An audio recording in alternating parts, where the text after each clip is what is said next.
সুপ্রিয় দর্শক, গত পর্বে আপনারা দেখেছেন কাঞ্চনপুর রাজ্যের রাজা জাহাঙ্গীর আর তার একমাত্র স্ত্রী রানী পদ্মাবতীর ঘরে জন্ম নেয় রাজকুমার লালকুমার। ঠিক সেই দিনই জন্ম নেয় সেই রাজ্যের মন্ত্রী জামাল ও পত্নী মায়াবিনীর পুত্র জাফর। শিশু রাজকুমার লালের জন্মের পরবর্তী মুহূর্ত থেকে ষড়যন্ত্রের ছক কষতে থাকে মন্ত্রী পত্নী মায়াবিনী। ওদিকে লালকুমার আর জাফর একসঙ্গে খেলে ধুলে বড় হতে থাকে। আর এমন একদিন তাদের বাগানের মালির কন্যা মণিমালার সাথে সেই বাগানে পরিচয় হয় রাজকুমার লালের। সে তাকে খেলার সাথী হিসেবে গ্রহণ করতে মনস্তব করেন এবং তার মা কাঞ্চনপুর রাজ্যের রানী পদ্মাবতীর কাছে মণিমালা সহ গিয়ে এই বিষয়ে জানায়। এরপর যা ঘটে। তাতে কি হয়েছে মা?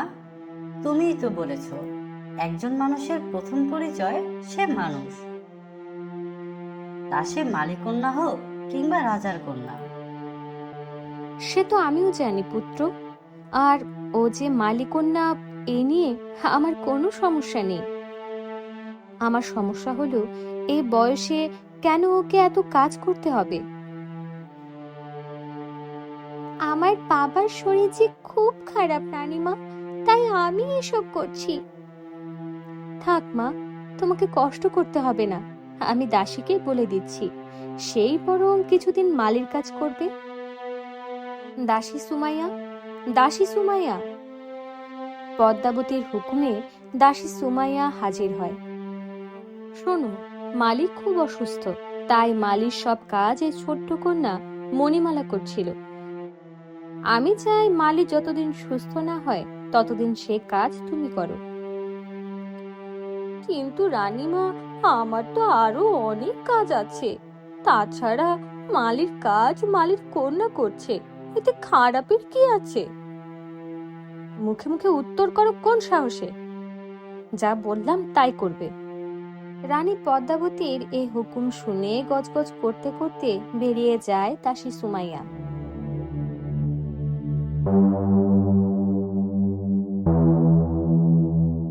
কি হয়েছে সুমাইয়া, এভাবে রাগে ফোপাচ্ছিস কেন?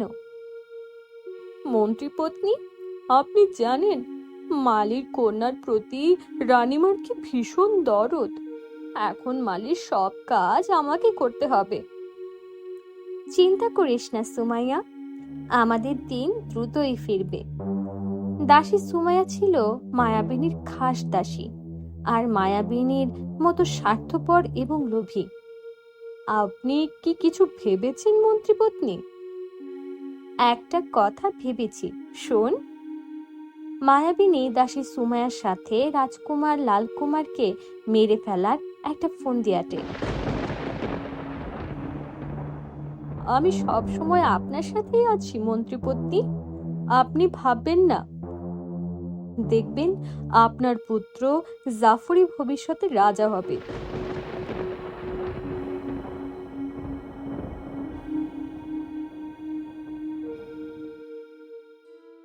ওদিকে রাজকুমার লালকুমারের নবম জন্মদিন চলে এলো।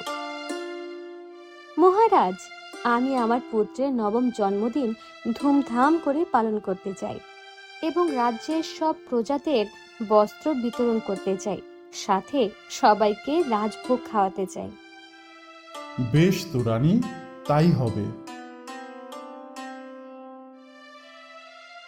রাজপুত্র লালকুমারের সাথে মালিক কন্যা মণিমালার দেখতে দেখতে অনেক ভাব হয়ে গেল।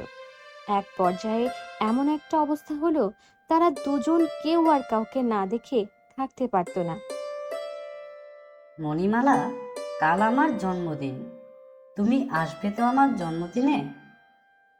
কিন্তু রাজকুমার, আমি তো সামান্য মালিক কন্যা, আমি আপনার জন্মদিনে গেলে যদি কেউ কিছু বলে?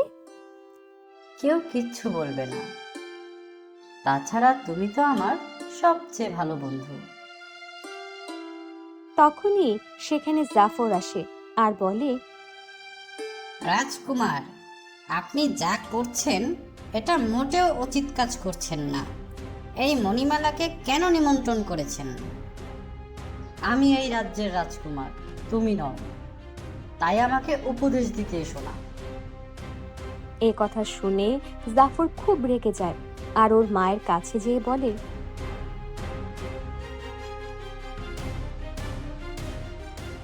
মা, আমি এই রাজপ্রাসাদের রাজকুমার হব, আর লাল কুমার আমার দাস হবে। এমনটা কি করার কোনো উপায় নেই? কেন পুত্র, হঠাৎ তোমার কি হলো? এই কথা কেন বলছো? তখন জাফর মায়াবিনীকে সব কথা খুলে বলল।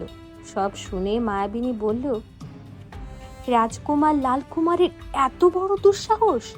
ও সামান্য মালিক কন্যার জন্য তোমার সাথে এরকম ব্যবহার করেছে। তুমি ভেবো না পুত্র, দেখবে একদিন আসবে যেদিন তুমি হবে এই রাজ্যের রাজকুমার। সত্যি বলছো মা? সত্যি বলছি, শুধু এই কথা কাউকে বলো না। ওদিকে রাজকুমারের জন্মদিন চলে এলো।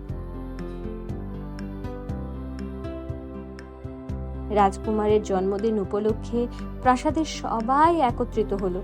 সেখানে এলো মালিক কন্যা মণিমালাও।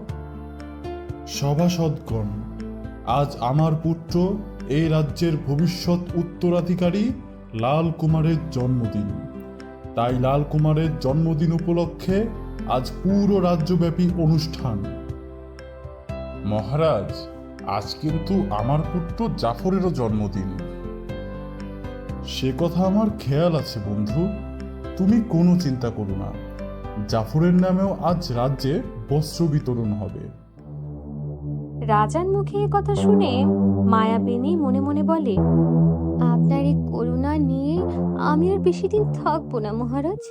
আমার পুত্র নিজের দাপটে নিজের পরবর্তী জন্মদিনের উৎসব পালন করবে, যখন আপনাদের কোনো অস্তিত্বই এই পৃথিবীতে আর থাকবে না। রাজা কথা বলছিল, আর মন্ত্রীর স্ত্রী মায়াবিনী লালকুমারকে আদর করার ছলনায় লালকুমারকে এনে ঝাড়বাতির নিচে দাঁড় করিয়ে দিল।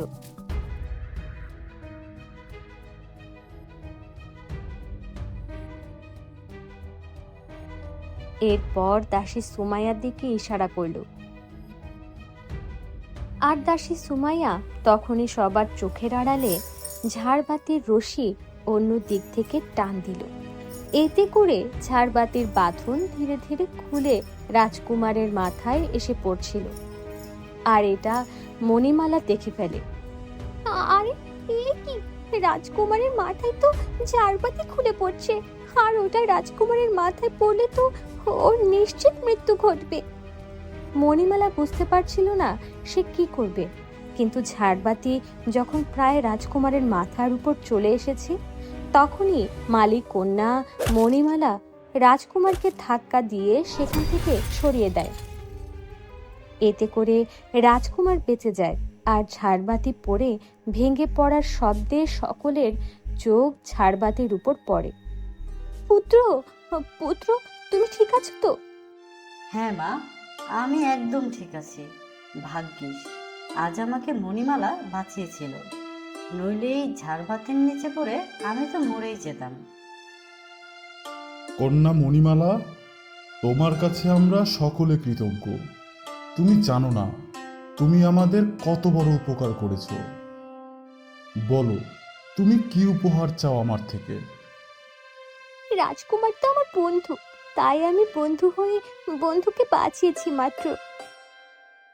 এতে আমার কোনো উপহারের প্রয়োজন নেই মহারাজ।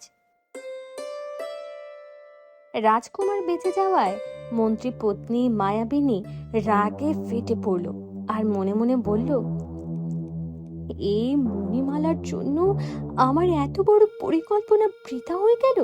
না, আমাকে এর চেয়েও বড় কোনো পরিকল্পনা করতে হবে। মায়াবিনী তার প্রথম প্রচেষ্টায় সফল হতে না পেরে দাসী সুমাইয়ার সাথে নতুন করে ফোন দিয়ে আটতে লাগলো। এবারে আমি রাজকুমারের কাছে বিষধর সাপ ছেড়ে দিব। বিষধর সাপের ছোবলে রাজকুমার বিষে নীল হয়ে যাবে। আর এমন কোনো বিষাক্ত সাপ আনবো যে সাপের বিষ কাটিয়ে কাউকে বাঁচানো সম্ভব নয়।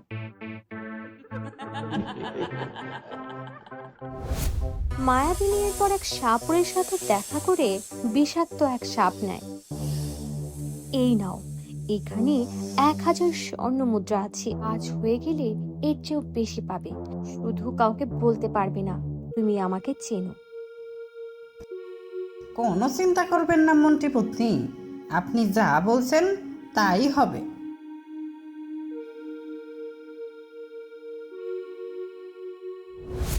ওদিকে রাজকুমার লালকুমার একা একা রাজ উদ্যানে হাঁটাহাঁটি করছিল। আর তখন রাজকুমার লালকুমারের উদ্দেশ্যে মন্ত্রীর পত্নী সেই বিষাক্ত সাপটি ছেড়ে দেয়। সাপটি রাজকুমারকে ছোবল দেওয়ার জন্যই এগিয়ে যাচ্ছিল। আর এই সময় লালকুমার সাপটি দেখে ভয় পেয়ে যায়। কে আছো? বাঁচাও, বাঁচাও আমাকে, সাপ, সাপ, কে আছো? রাজকুমারের চিৎকার শুনে মণিমালা ছুটে আসে আর বলে, আপনি ভয় পাবেন না রাজকুমার, আমি তো আছি। মণিমালা ছিল ভীষণ সাহসী, তাই সাপটি যখন রাজকুমারকে দংশন করতে যাবে ঠিক তখনই মণিমালা সাপটিকে ধরে ফেলে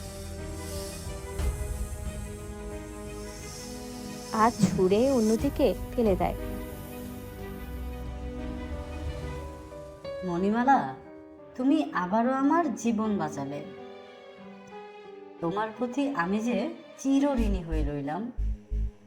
এটা দেখে মায়াবিনী রাগে জেদে সুমাইয়ার গলা চেপে ধরে।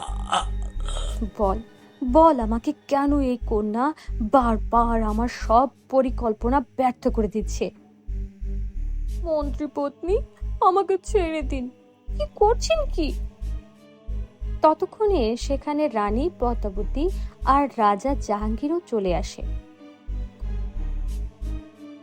কন্যা মণিমালা, তোমাকে যদি আমি আমার জীবনও দিয়ে দিই, তারপরেও তোমার প্রতি আমার কৃতজ্ঞতা শেষ হবে না। রানী, বারবার আমাদের পুত্রের উপর আক্রমণ হচ্ছে, এই বিষয়টি আমাকে খুব ভাবাচ্ছে। আমাকেও এই বিষয়টি খুব ভাবাচ্ছে মহারাজ। আমাদের দ্রুত রাজকনককে খবর দিতে হবে। তিনিই বলতে পারবেন কেন আমাদের পুত্রের উপর এভাবে বারবার আক্রমণ হচ্ছে। তো বন্ধুরা, কি মনে হয় আপনাদের মন্ত্রী স্ত্রী মায়াবিনীর এর পরের পদক্ষেপ কি হতে পারে? সে কি আরো কোনো বড় ফন্দি এঁটে রাজকুমারকে মেরে ফেলার চেষ্টা করবে? জানতে হলে মণিমালা ও লালকুমারের পরবর্তী পর্ব দেখতে ভুলবেন না।